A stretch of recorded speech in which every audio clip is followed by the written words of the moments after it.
Bonjour mesdames et messieurs, bienvenue dans ce reportage intitulé Rendez-vous aux terres isolées du Sénégal.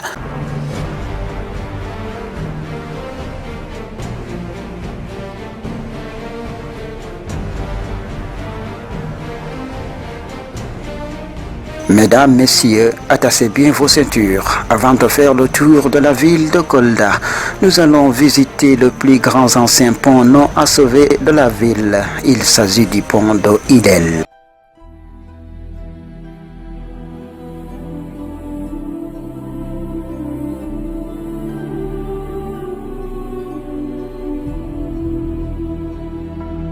Le pont de Idel.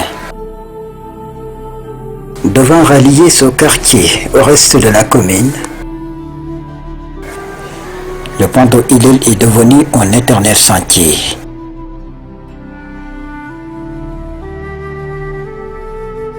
Il a été entamé depuis 2006 dans la foulée du projet de décentralisation de la fête de l'indépendance.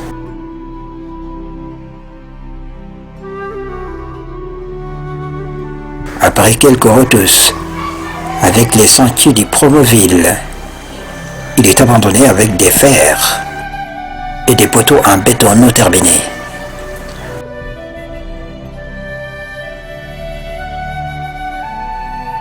Gisant seul au milieu des eaux.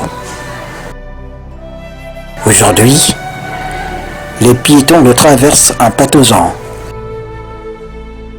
Et il est devenu le refuge d'animaux sauvages comme les singes et les pigeons voyageurs.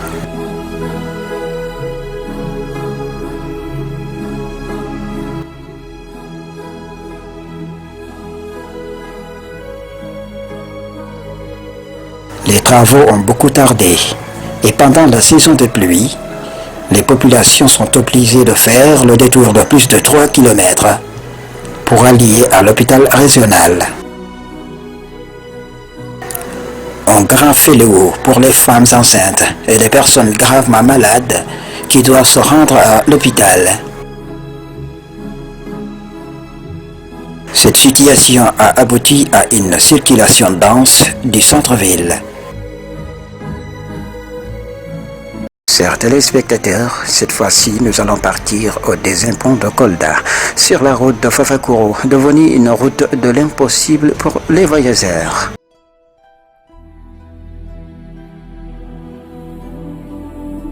La route de Fafakuro.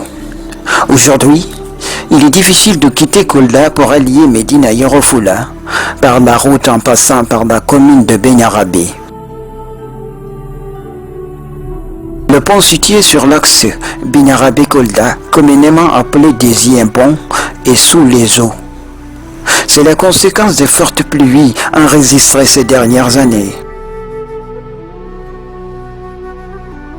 Des pluies qui ont fait que le lit du fleuve qui traverse la capitale du Fouladou a débordé pour engloutir cet ouvrage emprunté quotidiennement par beaucoup d'usagers pendant cette période d'hivernage.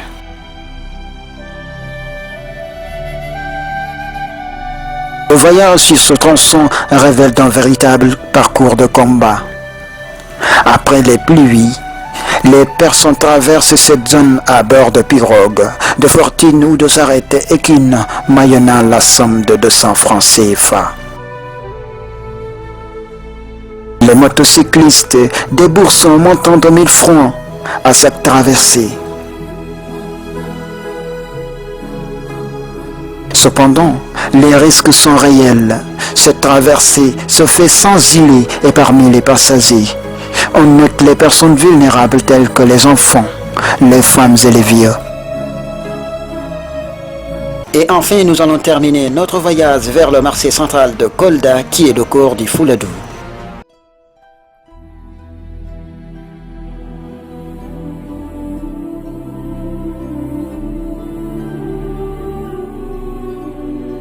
Le marché de Kolda. Véritable poumon de la ville, le marché de Kolda vit et vivre au rythme de la santé économique de la capitale du Fouladou. Ainsi, sur le marché tous, c'est toute la ville qui est malade.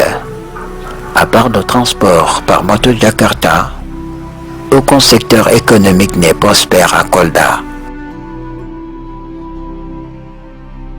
Selon les commerçants, les maux qui plombent leurs activités sont l'enclavement, le faible pouvoir d'achat des populations, le manque d'unité de conservation des produits et de financement. Les commerçants passent des jours à attendre des livraisons via la Gambie ou Tambacounda.